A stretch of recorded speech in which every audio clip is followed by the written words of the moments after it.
Awesome. Okay, welcome. So as I said, we're going to talk about the government regulations. There is also a guidance document that goes hand in hand with those government regulations, as some of the regulation relies on what is in the guidance document to operate. And then we'll talk a little bit about the impact on the OVA and our community with that. And we do need to touch a little bit just on some COVID data, just to put vaccines in perspective across our province, and of course Q&As throughout our piece. So these are the two pieces that we're going to be talking about tonight with the government. So there's the specific regulations, and then the proof of vaccination guidance for businesses and organizations under the Reopening Act. So it's a lengthier document. The regulations are quite short, but the guidance document is very helpful.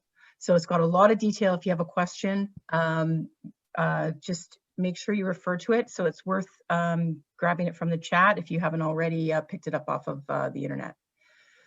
So when we get into the government regulations, there's a lot of the who, what, when, where, why. So we're going to go through that pieces of who's responsible, what's it mean to be fully vaccinated, how do you check the proof, where is the proof going to be required, who's exempt, and then there's other relevant information in the guidance document in order to stay in compliance. So who's responsible?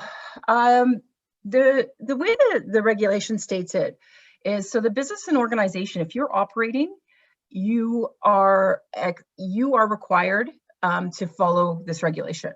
And so if you are in a premise that requires the proof of vaccination, then you will need to check the proof of vaccination. So obviously we have a lot of different scenarios. We have rental agreements, we have facilities that are operating, we have permit agreements. So you have to check with your facility. Are they checking for proof of vaccination if it's required? Club, if you are putting in your permit agreement and you say you're going to check it, you're going to have to make sure that you're checking. OVA event staff or host, we're going to have to make sure that that's also done at any of those events as well. So it's, as this is right off the bat, right where we said it's not going to be the same across the province. So the facilities will have their rules. We must follow their rules. They may require the renter, you, me, anyone, to check the proof of vaccinations. And this goes hand in hand with health screening, contact tracing, all that's still required because we're still in step 3. What does fully vaccinated mean? I have to admit, this one I had to laugh because I don't know what 3 doses of not authorized by Health Canada is. So that's one of them. But the main, most people will be the full series of vaccine that's authorized by the Health Canada, or any combination of those authorized vaccinations. It can also be 1 or 2 doses of a not authorized, and then the mRNA that is authorized. But keep in mind, the individual must have met the 14-day window. So if they're presenting their proof, their second shot, or I guess even the third, was 14 days prior.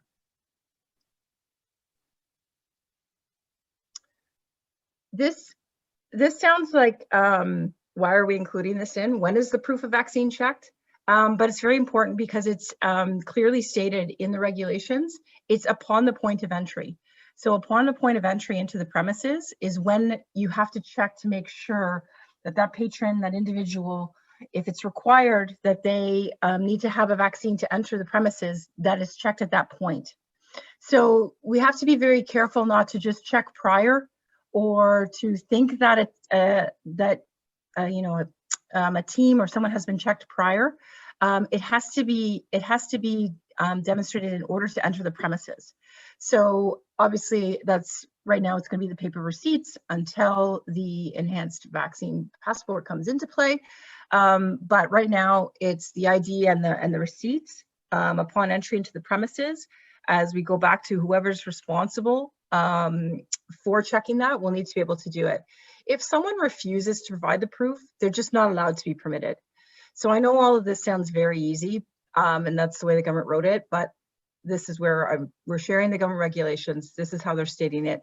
Obviously, if there's any issues, you know, that's when you get into, you know, contacting authorities or bylaw officers or different things like that. But not that we want to jump into that right away, but it is refusal to provide the proof. The individual is just not permitted. You cannot retain the data. Anything that's related to these requirements of vaccine proof, the information cannot be retained. So if you do collect receipts and you need to confirm that the individual is vaccinated, you can receive the receipt, you can collect it, record the date that you viewed it, update your list, and then delete those receipts. And for perfect example, that's exactly what we're doing with our referees for the OUA. In the OUA, the referees are required to be vaccinated to be able to be assigned. We need to make sure that they have proof of vaccination. So we are collecting those, and then we just destroy those receipts, but we record that we have viewed it and that referee is eligible to go and referee a game at Nipissing. Proof of vaccines, there's a lot of detail in the guidance document. So you have the name and the date of birth. Those are the two key things that they rely on. Photo ID is not required. There's a list of identification that's acceptable. And then just note, like, even if someone's identification is expired, it's still acceptable. And then this is the picture from the guidance document. It details where all the information is found on the receipts. And if you have any questions, there's a lot more detail in that guidance document. So where is proof of vaccination required? So this gets to be, we're going to get into a lot of different scenarios here. So it is in indoor settings. So indoor areas of facilities that are used for the sports and recreational fitness activities. It is required to have your proof of vaccination. They have some specific areas as well where there's weights and where personal physical fitness trainers are working. If they are in that area of the building, anyone entering that area is required to have a proof of vaccination. Any spectator areas, meeting and event space. And then you have other indoor settings. This isn't a complete list, like restaurants and you know, casinos and different spaces. So make sure you look to the government regulations for the complete list of indoor settings. The other thing that we do want to bring to your attention is that these are going to be ever evolving regulations. It's stated right from Ontario's Medical Officer of Health that they will be continuing to monitor, well, not just outbreaks, but even if there's increased risk in different settings, that there will be other venues potentially added to where proof of vaccination would be required. And then there's also the additional layer of local public health units can also add requirements in their regions. So you really have to make sure that you're aware of the local public health. And I mean, you've been hearing me say this from the beginning of time with the return to play, where it's like, we have to check with the facility, we have to check with the requirements, our local public health. This is even more paramount in this situation because they are specifically really looking to target some of the high risk areas. And that may be, there may be some other areas that are really aggressive with the local public health in those regions. Then obviously we have some exemptions. So we don't have the vaccines for the under 12 children. So yes, those patrons are exempt. There's also medical exemptions, and there's specific rules around what's allowed for those medical exemptions. But as far as for anyone checking proof of vaccination, you want to make sure that the individual is able to present a written document from a physician or a nurse. They will have, the physician and nurse will have all the guidelines around what's the appropriate medical reasons. That's in another guidance document. So the document will include the reason. Also, take note of the time period, because there are some situations where some individuals weren't able to get a vaccine. They had a you know, a medical reason, but then now they can. So they may just have an extension of time in order to get their vaccines by November 1st or by October 31st. So they may have some extra time. And then some may just have, you know, an extended amount of time. So just keep in mind that there is a time period also required with that written medical exemption. Josephine, can you go back to your previous slide? You skipped over a very important one of Thank you. number B. Yeah, we're going to get into this one with the guidance. So yeah, so what Alicia's getting into is we're going to talk about the guidance now. And my next slide is Appendix A from the guidance. So we'll talk about the exemption for the under 18s, sorry, for organized sport. So we're going to get right into the detail of it. Thank you, Alicia. So let's talk about that one. So the exemption for going into your sports and recreational facility, athletes that are under 18 participating in organized sport, and this includes their training practices, games, competitions, the sports leagues, they aren't required to show proof of vaccination.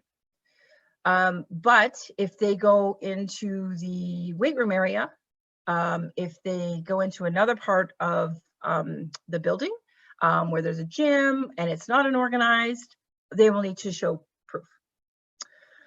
If they're going in to spectate, they will need to show proof of vaccination. So it's while if they are doing the organized sport, they're not required to show the vaccination. But if they're in the facility for some other reasons, they are required.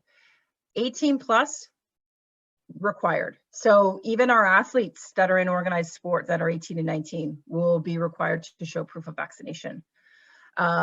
There is also, we went over the spectators, we went over the fitness areas, we went over the exercise equipment. So you can see where it's required in this chart. And this is in Appendix A of the guidance document. So I wanted to direct you right to that document because this is where it's detailed about our indoor sport and recreational facilities. This is the very tricky statement where it says, note, proof of vaccinations not required for workers or volunteers. And that includes coaches and officials. So, but if they're there to spectate or if they're there doing something else, they would need proof. I'm not quite sure how to explain that one, but that's kind of the, that is the note. And we do have, this is, we are keeping in mind, so what I'm going through is the pure government regulations. We do have other service providers. We have to follow their requirements. The facilities, we need to follow their requirements. And they have the ability to layer in additional requirements. So as much as these government regulations seem very confusing, honestly, the easiest response is to say, check with your facility, because it's their rules that are, they are the priority over any of it. So, I mean, you have to follow the government regulations to stay within, you make sure you have insurance and you're not operating illegally. But then if the facility is going to allow you to enter and they have these, if they have certain requirements, that's what you're going to have to follow. So as I said, it's going to be different everywhere, and we're not going to be able to get around that because there's just, well, that's what COVID has done to us. So here's another chart that Alicia attempted to create. I appreciated this one because I was like, okay, I like the check marks. So youth, so we'll just go over this again. Youth under 18 years of age that are actively participating in their organized sport, practices, games, competitions, or tournaments, don't need proof of vaccination. But that youth under 18 years of age that's using a gym to exercise, if they're in a weight room, if they're in a fitness class, if they're in a gym, even if it's a pickup area, like playing basketball, they need to provide the proof of vaccination. Anyone spectating, in any part of the facility that is a spectating area, they would need to provide proof of vaccination. And adults 18 plus, even if they're including an organized sport, need to provide proof of vaccination. Joanne, we have a bunch of questions, like a lot. You've already touched on a bunch of them, but I think there are a few that I will touch on. So one of the first questions was, what if a child is not vaccinated on our team? How would this work? So someone between the ages of 12 to 18 already that is not vaccinated, and say there's a facility that is requiring it. What happens in that instance? That facility will not allow them to enter. Okay. Yeah, that's going to be, there's going to be situations where a team may have a facility where this is the rule for the organized sport, that athlete can participate. And then if that team was going to move into and have their fitness session, they would have athletes that wouldn't be able to participate. And then if their practice is at another facility that requires everyone entering to be vaccinated, they would have members of the team that wouldn't be able to go. Mm-hmm. And then we might as well add it in now. It's in one of our later slides. We do not have enough facilities around the province right now. So obviously we're booking some of what's available, where they're available, and some of them are universities. Some of them are colleges, and they require the proof of vaccination. So there's going to be that as well. So we'll get into that further when we get down the stream. So did you all have any other ones you want to jump in before we go to? Yep. No, for sure. Going back to more of the facility type questions with their regulations that they have and their own protocols and policies. So does proof of vaccine and ID need to be checked every time an athlete or team members enter the facility, or is the first time sufficient? No, the regulation is very clear. It's upon point of entry. Yeah, so every time you go, the facility will be asking, because they won't have a mechanism to track who goes in and out of their doors on an hourly or minute basis. But also ask your facility that when you're just, working with your contract details. I'll get to it later as well, but in terms of what we're doing with the referees, we're requiring proof of vaccine and identification, and Kelvin's managing that and has a whole spreadsheet that we're utilizing as a part of our service agreement with the OCAA and OUA. So we're checking it ahead of time to make sure we're assigning the referees that meet their policies and guidelines, but they'll still be asked for that proof of ID and identification every time they're going in and out of that facility, into that facility. So really open dialogue with your facility as well to hammer out all of their requirements of what you need to do to be in there for practices, tournaments, and so forth. Yeah, because I just want to add to that example that you're talking about, Alicia. It's a really good showing where the OVA has a responsibility to the OUA to assign referees that are eligible, that are vaccinated. But then the facility still has a requirement that they can't allow anyone to come into their facility without the proof of the vaccination. So that's why, the OVA is going to do their responsibility and make sure they don't assign someone that's not able to referee, because that would be a tough one when there's no referee that shows up for the match. But then also the facility cannot have anyone enter it unless they've shown their proof. So there's two different responsibilities that are colliding, and until the that enhanced passport, whatever they're going to call it, that the government launches October 22nd, it is going to be cumbersome with the paper and the IDs and whatever. But once it's on mobile devices, it can still be paper after October 22nd. But once it's on there and the QR code is there, businesses are going to have verification apps that they just scan. Yep, and a good question leading, kind of following up to that as well, Joe. Do they have to show the actual original receipt printout that they got when they got vaccinated, or can it be a photo from their phone? It can be on the mobile device. So excellent question. And that's something where, yeah, make sure you have it, even if it's a PDF, a picture, or whatever on your phone, you can show that. Perfect. Some very fine in the weeds type questions regarding proof of vaccines when you're going into a facility. One was like, if you're going in to use the bathroom or you're picking stuff up and not staying, do you still have to provide proof of vaccines? I know the bathroom one actually says no in the regulations if you're just going in to use the loo and running out. In terms of going into restaurants and so forth, I believe in the regs, I know it doesn't affect us, but yes, you're supposed to show all of the proof of vaccines and IDs. Yeah, so they have a list. It's a very specific list in the regulations.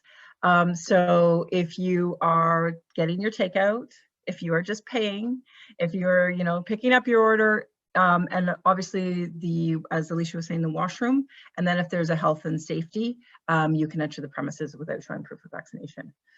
So it is a very specific list. Yeah. And some are very specific to the type of indoor settings that are allowed. Joe, we have some questions about OVA tournaments and how we're mandating and checking all of the proof of vaccinations and stuff. Do you want to answer that or wait until later? Let's just finish up this one and see where we get to, but yeah, just make sure we will touch on that one. So some of the further requirements that we wanted to make sure we discussed with you is, and just to stress, because we did talk about it, so businesses and organizations, our facilities, the service organizations, the leagues, they can establish their own additional policies or requirements. So clubs, you can have additional policies or requirements. It says in the guidance document, it's recommended to consult your lawyer. So keep that in mind. So the guidance document, the government regulations, it's a baseline requirements that is required to comply with. But as we said, the local public health, we're still under the emergency protection, whatever that one's called, Civil Protection Act. So they still have a lot of power to add additional requirements over and above the provincial wide regulations. So local public health, and then all businesses, organizations, so facilities, in order to get your rental permits, you can have additional requirements necessary in order to access that facility.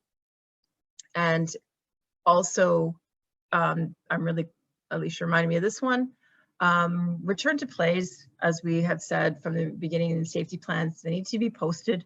They need to be shared with your members. Now it also has to include how to provide proof of vaccination and identification. So just one more thing to add to your plan. But that's also just another thing we wanted to point out. And this is where we know there's been so many rules and regulations about how to operate at this time, and it's not easy. So thanks for joining us for trying to get ahead of it and trying to get a handle on what's required in order to operate during COVID. As we talked about, I'll jump into this one a bit more, Alicia, and then you can interrupt me a bit. As we talked about, these are very clear regulations about what has to happen. So just keep in mind that you do need to follow them, or else the insurance companies consider it illegal activity. I know that sounds a little harsh, but it's true. They can say, sorry, your insurance does not apply. So just follow the regulations, make sure you know what they are. The fines are also another, piece. It's not fun, but those are also clearly stated in the guidance documents as well. So we put it in here to share with you. And just to recap on how this now impacts the clubs and trying to have practices and trying to have tournaments. Every facility and permit issuers could have different rules. And so we do need to check to make sure that we know what they are. If we want to be able to rent their facility, we have no choice. We have to follow their rules. And then just just to add another confusion in there, we have to keep checking because the rules can change. The rules could change in the Waterloo Public Health region as opposed to, down in Windsor. So we just have to know in those areas. And so that's where Alicia will get into what's going to happen with the OVA and some of the tournaments, and we'll make sure that that's posted. But we did want to remind as well that all the step 3 protocols are still applicable. So this is now the vaccine is just layered in with it as well. So this is where all of you have to remember all of the masking requirements, physical distancing, referees and coaches, using your hand whistles, doing the health screening, contact tracing, making sure that, as we just talked about, protocols are posted, and then the capacity limits are posted and adhered to. So all of these things are still applicable. We're still in step 3. We're not in the exit roadmap. This is important to make sure that the protocols are followed, and we're able to keep the COVID numbers down so we can keep playing. That would be our goal, because that's why I'm going to talk about a bit of the numbers. Did you want to talk about any questions, Alicia? I'm just trying to sort them right now. Okay, So if you keep I'll keep presenting, going. I'll get the list because there's a lot. But, Yeah, no, I'll keep going, because I just wanted to put a bit in perspective about the data and what the government's looking at. So we know right now we're running 600, 700, our 7-day running average is 700 cases. Back in June, we got down to 300 as a running average for the 7 days. So we know that these numbers are here and they need to be managed. The reproduction number, where this is where they really start to forecast and start to see is like, oh my gosh, are we going to have an issue? We're at 1. So we know that there's still going to need to be further measures. And what is the government going to do to try to reduce those numbers and not have it, go too far? One of the other key numbers they're looking at, and this is why where the vaccine policy is coming out and the vaccinations, there's more and more requirements, is that they have the numbers that the unvaccinated in hospital that are hospitalized in ICUs it makes up 80% of those, the people, and 75% unvaccinated people are in the hospital out of the total COVID cases in Ontario, and not an ICU, but still in the hospital. So they're seeing that the vaccine is one of the tools used along with all of the other safety protocols that will still be targeted to look to change these numbers. And that's why one of the previous slides I said this will keep changing. The chief medical officer told us this will keep changing. They will keep monitoring the venues. They do have also on their website, on the provincial government, where outbreaks happen. And you can actually go in and click the categories, and you can click sport, like physical fitness and recreational facilities. So if they start to see more of those outbreaks or cases happening from those situations, that again, where we'll see some more regulations and requirements come down on sport.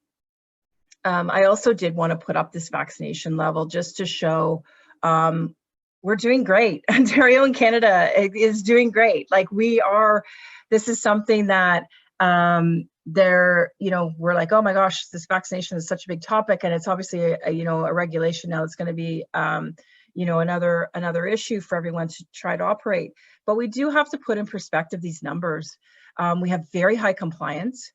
We have, already with the first dose, the overall percentage. Actually, I made a note of that. The overall percentage of eligible is 85%, and the second dose is 79%. So expected to get up to that 85% once everyone flows through and gets their second dose. That's a really good level. And if we look at it, it's that compliance in our 12 to 17 and our 18 to 29-year-olds, the big bulk of our athletes, it's a very high percentage, almost 70% for the second dose. So we do have already a really high number of our individuals or members vaccinated. And I think we really want to make sure we keep that in mind, that there are going to be some people that are going to have some medical exemptions. They're also going to have their personal choice of not getting vaccinated. And we just have to try to work within all of these rules of what we can do. Yeah, and just to that point, Joe, quickly, I just wanted to speak to the chat. Thank you, everyone. I know we're all very passionate about everything in life, but you know what? This is here to present the regulations and what we have to work with as a provincial sport body to follow the laws and not act illegally. We don't trump facilities. So if we can just keep the chat to actual questions about the regulations versus political views on politics and vaccinated versus unvaccinated, that would be very helpful. We have a lot of questions to get through, and right now it's very hard to track everything with the commentary that's going on. So if we can just stick to the questions, that would be appreciated. Awesome. Yeah, so while you're still trying to filter through those, I also wanted to point out that, so not only do we have good coverage through our ages of the vaccination, And all this data is on the government website, so obviously you can jump in and look at it. It's also throughout our province. So the range for also all of the local public health units is second doses are at 75% to 83%. So we don't have one region that's down to 50%. We don't have one that's, you know, all vaccinated, but we're all within this range. So across the province. So that will also help us as we're trying to have some volleyball action and move forward with that. So Alicia, do you want me to do your referee slide while you're still going? Okay. So we did want to note we have a lot of referees that have joined us tonight, so we thank you. We like that you know what you need to do to operate and that you're coming out, and that also what it's going to be like when you get into facilities, and what are the rules going to be for the members. So our OUA and OCAA referees do have further rules. Absolutely. We can't even assign them unless they're fully vaccinated. So working with Calvin, there's some links here for the form stack. You load up your receipts, and then he will do the check, delete them, and he'll contact you if he needs anything further. If you have a specific exemption documentation, email it directly to Calvin at kcheng@ontariovolleyball.org, please, and don't upload that document. And your membership registration is open. Feel free to jump into MRS and join. And then once you're a member, you will get sent your whistle and a face mask, and I'm blocking my thing, and any other relevant cards that you still need for that. So. All right, Joe, I will start going through some questions. Actually, good one. And I was like, oh, this was a good point. So just questions around volunteers and coaches being exempt from showing proof of vaccination. So in terms of parents that, you know, help with triple ball or the ball throwers, are they going to be classified as volunteers? Thoughts? You can tell I'm like, I know. this will be checked with your facility. Yeah. Because the facility also not only, and I'm not trying to skirt around the question, that is really the answer, because there's also that parent is also spectating. So is that facility going to consider that the parent is spectating first and then being a volunteer? And the other piece, if you just look at the note about the volunteer or the worker, that was what's happening as there's a lot of employers that are also putting in their proof of like their mandatory vaccination requirements. And so this is where I'm sure the government said, well, if they're working, they should be covered off by the employer. And they don't want to get involved with someone working and there being conflicting rules. That's kind of my take on that. So absolutely check with the facility. Perfect. Questions about kind of manpower and how the OVA is going to handle this with all the different facility rules and regulations. So in terms of the OVA website, you know, where we have the tournament pages with all that information, every single venue specific regulation will be listed there. What we're also running into is prior to the regulations being released, we had way more facilities saying it was mandatory for everyone, regardless if you're 12 and plus, you are showing a vaccine. I don't care if you're an athlete or a coach or a volunteer, whatever, you have to show it. Now they're backtracking. So it's continually changing, and we had to remain fluid and adaptable to make sure we're meeting all of those needs. So like I said, the most up-to-date information for the tournament pages will list all of that in terms of the regulations and what is required. But, you know, there was another comment in here of, do we need to make sure that everyone's vaccinated? Well, it's highly recommended, but we're not saying everyone has to. Facilities at this point can make up their own rules and regs. It even says that in the regulations, as Joanne pointed out earlier, clubs can do their own regulations. So we have to deal with what rules we have in place to deliver our sport, or we can't play. So we're held to these regulations. So keep that in mind. I would just, and this is where, like, here's what's the landscape for obviously trying to find a facility with schools not yet allowing the community use. I mean, clubs are doing an amazing job going into anywhere they can to still get their teams and their athletes so they can be engaged. And it's, I mean, our athletes are so happy to be playing. But it's tough. There's going to be more cost, less time for the athletes, and we're under the mercy of that facility and their rules. So the OVA staff are having the same, obviously, struggle with booking tournaments. So, and Mark and Carrie and Caitlin, they're working also with the clubs and, you know, our regular hosts. But in a regular year, we run over 500 events. Like, this is like, it's over 500. And it's, you know, there's some facilities booked directly by the OVA. The majority come through our hosts. You know, the clubs have those facilities. They have the relationships with the school boards. And right now, we don't have that. So we don't have enough facilities for the number of teams and athletes that are currently practicing and operating. So we're diligently working to find more, but we are taking a facility, and if they require mandatory vaccination, as Alicia said, it will be posted on the website. It will be posted that that facility requires it. But we have, you know, 150, 175 booked of private facilities. And before this regulation came out, a lot of them were mandatory vaccinations for all participants. Some are still discussing, some are removing. But this is where, when the tournament is going to happen, Alicia will make sure, like, all that information will be there, but it changes so quickly. We don't know all of it right now. It's still being decided on by those facilities. So, and I think we may have even said one of them, TPASC was one, the Toronto Pan Am Center, and Markham Pan Am were both ones that mandatory vaccinations. And now they're like, not sure, maybe not. So we have to give them a chance to discuss and figure it out.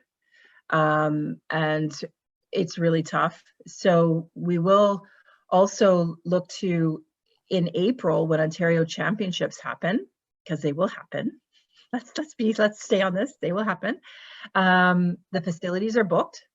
Paramount Fine Foods in Mississauga, this is information on the website, right? And Rim Park in Waterloo. Again, they're still trying to figure out for sure whether the vaccines will be required or not. So I know that's a difficult situation for everyone, but that's what we're faced with. I mean, hey, that'd be great if we could say everything's gone away and everything's great by next April, but we don't know that. We really don't. But what we have done is we've booked more space. So looking at capacity issues, being able to keep people spaced out, making sure that our teams do have an opportunity to participate. And yeah, it could be mandatory vaccinations at those facilities. We don't know. Yeah, and Joe, just speak to how the OVA will handle, you know, the proof of vaccine on-site at events and all of the COVID safety checks that we have in place, everything else as well. So we've budgeted to hire a COVID safety officer for every single event that we're running. So information will be coming out to the clubs and the hosts to let them know that we're going to have someone on site to handle all of this stuff, because it's a lot for clubs to take on in the hosting capacity. So we want to make sure, you know, that we're doing whatever we can to try and make it as painless as possible for clubs and hosts to run events for the association. So that's what we plan on doing. We had another question, Joe, about how specific the regulations are in terms of if you're at a tournament, because, you know, OVA events, you show up, you're there all day, and you don't really leave between matches. So is there any indication from lawyers or government about, in terms of if you're on site at a tournament and you're coaching, and then you're off for matches, or say you go out for get a coffee and come back, like, will there be checks between matches, or if you're at different parts of the facility? Like, I know it's kind of hard to answer that, it's all facility based, but any thoughts? Yeah, we will have to look to facility how we're going to manage that, because it is upon entry. So there's going to have to be people upon entry. Let's just go back to that phrase. So yeah, if you leave the building, you're gonna have to show it when you come back. So don't lose it in between getting your coffee and coming back, because they just won't be able to permit you. Like, it's just, they're so clear with that rule, like, to enter the premise. The same as the health screening. I mean, I think I think one of the ways that quite likely the beach handled it very well, our beach crew, is you got your wristband, right? So these types of protocols, Alicia and the indoor team will cover off prior to the first tournament. So in the next month, about what will be the protocols at a tournament. Because obviously we'll know more about the rules, we'll know the enhanced digital will be released, but that'll be, we'll look at what that protocol will be, because as I said, once you had your wristband on the beach, then you were good. Once it's on your mobile device and you have your QR code, flashing that will also be easy, but you still will have a health screening component, right? So are we still going to issue the wristband, or is there going to be a health screening component that'll be part of that QR app that's there? So those are the things that we'll have to find out more about. Okay, so in terms of club business, so clubs that have already started asking for vaccination receipts via email, do they now need to delete those correspondences and proof of vaccines? Yes. So don't store them. Don't keep them in your email, but obviously view them, get the information you need from it, record. So Alicia Liddams, 2 doses of vaccine viewed by Joanne Lubicic, September 20th. Yeah, right? the other thing we're collecting, and everyone should, in terms of if you're collecting them for your club, the date of the second vaccine, so it's 2 weeks prior to that facility, because you don't want to end up going to a facility that says you had to have had your vaccine at least 2 weeks prior, and showing up and them not letting that athlete in or that coach in, or if they're requiring it for everyone. Yeah, and then just make sure that that you viewed it, right? So there's a way that you've verified of who in your club was in charge of that, and that's recorded, just like a PRC. Exactly. So another question, does the club representative actually have to see the proof of vaccines and ID, or can they just do an attestation or sign off on their website or registration system? They can do an attestation. I mean, it's all going to be upon proof of entry. So if the individual doesn't actually have it, then the facility or where the point of entry, if they can't present it then they're not allowed to be presented. So an attestation isn't possible at the point of entry. But if a club's just trying to get an idea of, okay, do we have enough athletes that are vaccinated? Yes, you could use an attestation, but just keep in mind, if you're the club that in order to have your permit, you said, I am going to view everyone's proof of vaccination, then you need to make sure you have seen proof of vaccination, or else you would be the individual fined.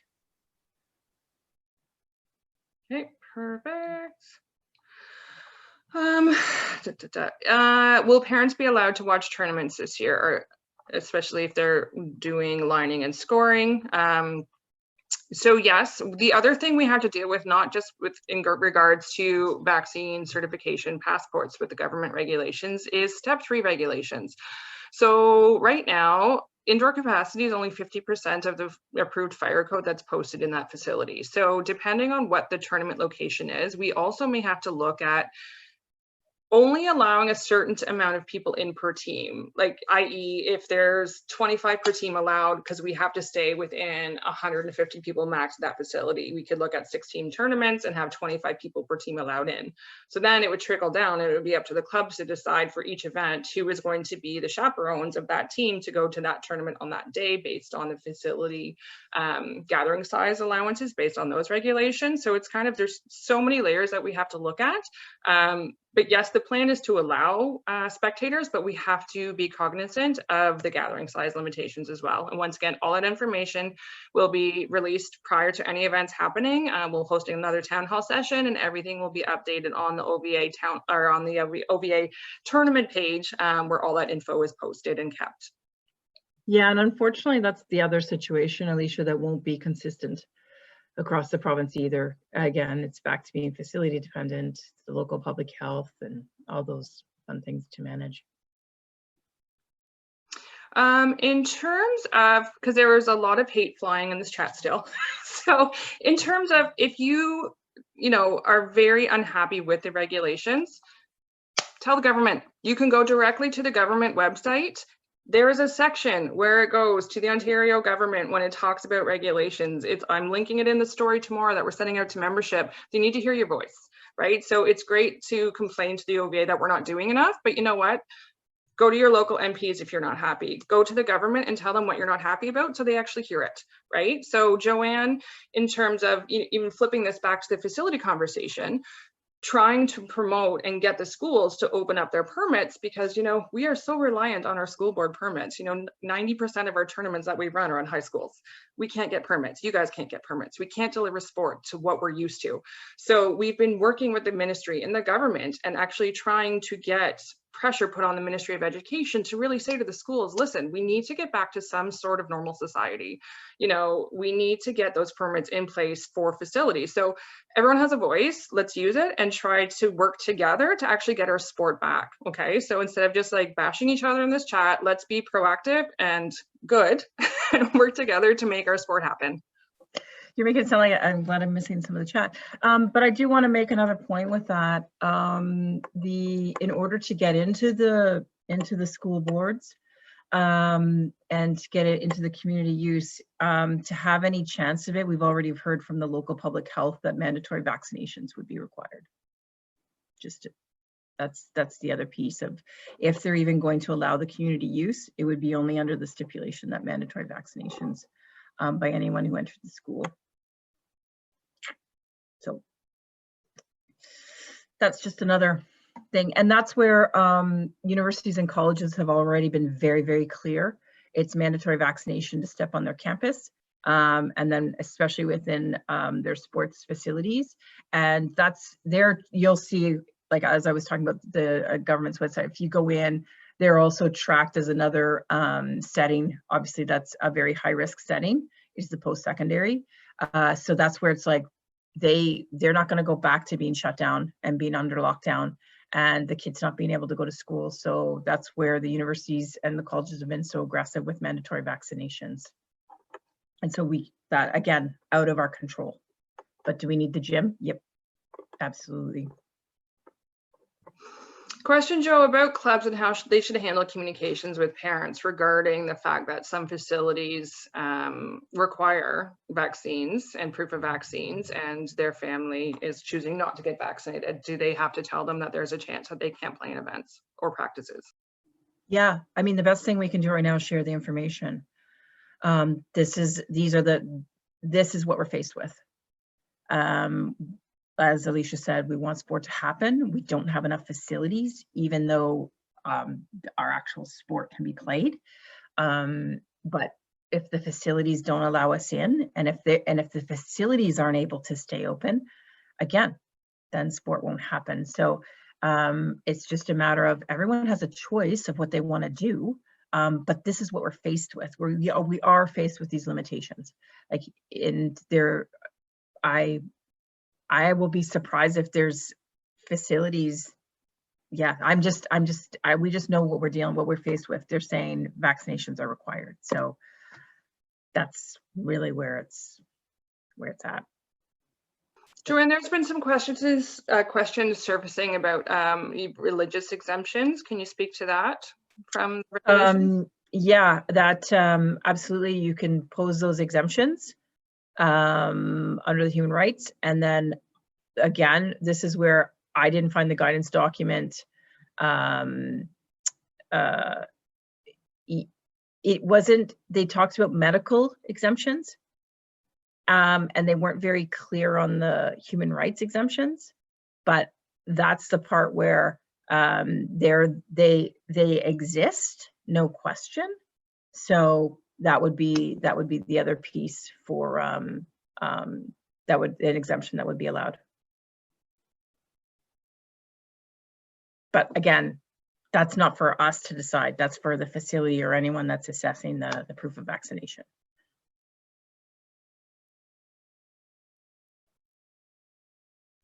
So I'm just going through this list to make sure I have not missed anything. that's where the digital enhanced QR code is going to be so helpful.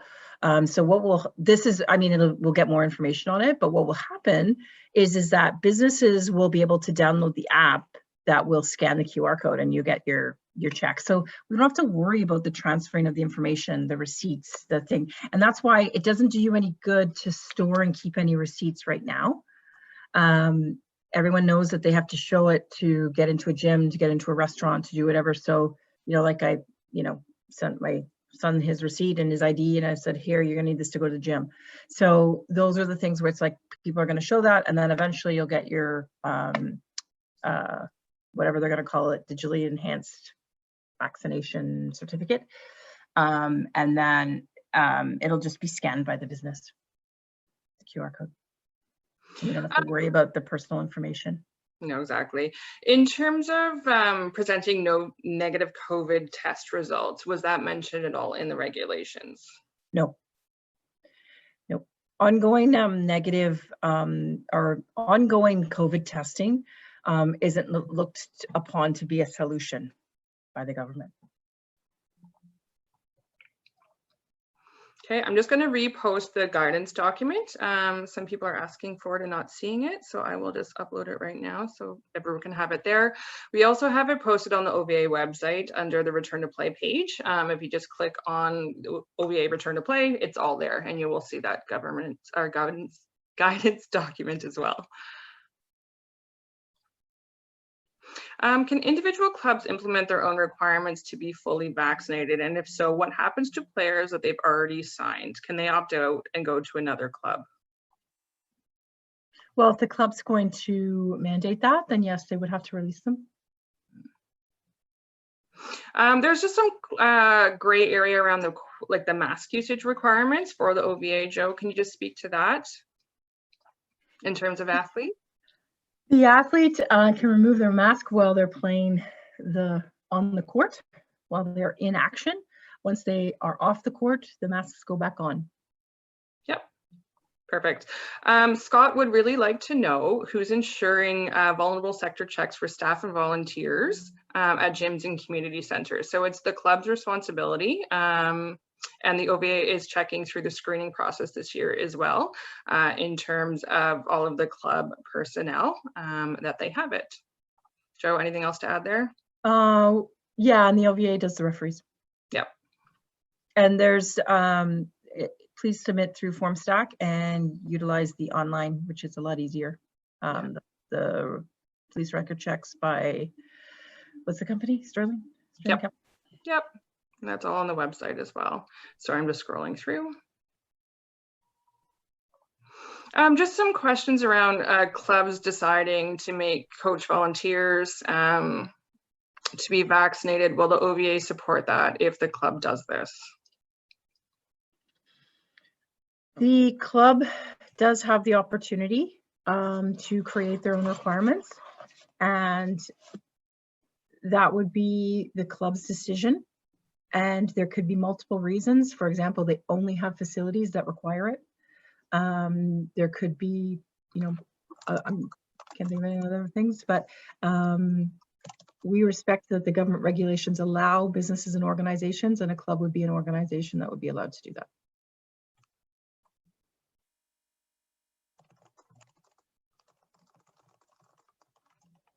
Okay, I think that is everything.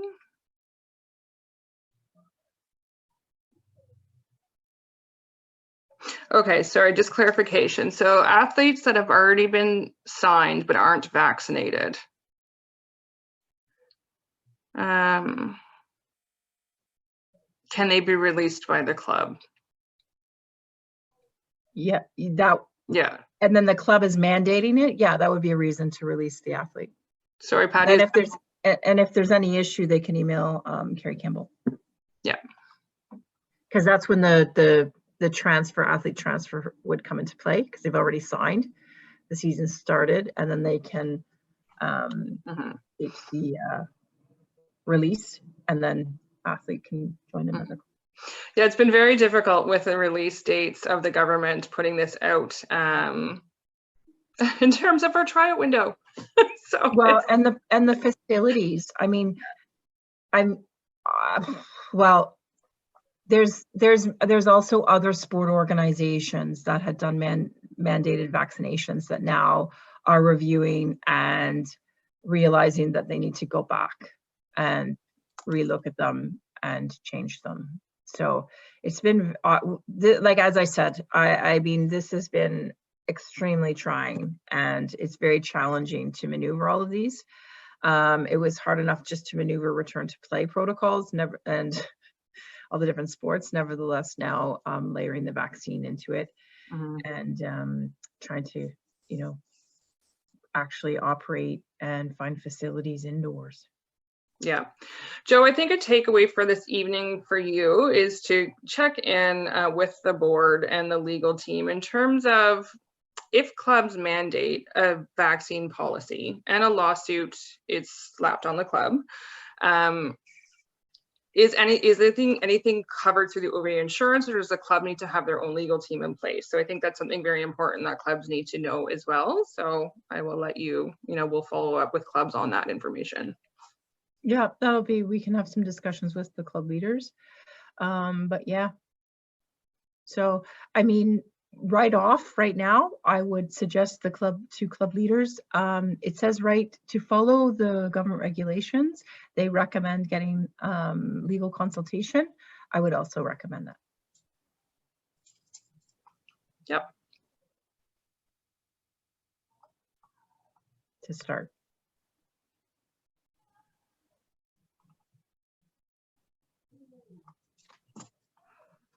Okay, so some people are still having issues. So I'm just going to send you the direct link to the website where it's posted, and you can just download the PDF for the guidelines from the government under return to play, and you can grab it from there.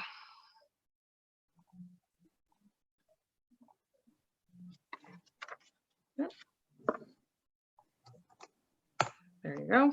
So when you get to that page, if you just scroll down, it's the Government of Ontario Vaccine Certificate Guidance document, and it's there. And you just click on it, and it will download as a PDF to your computer.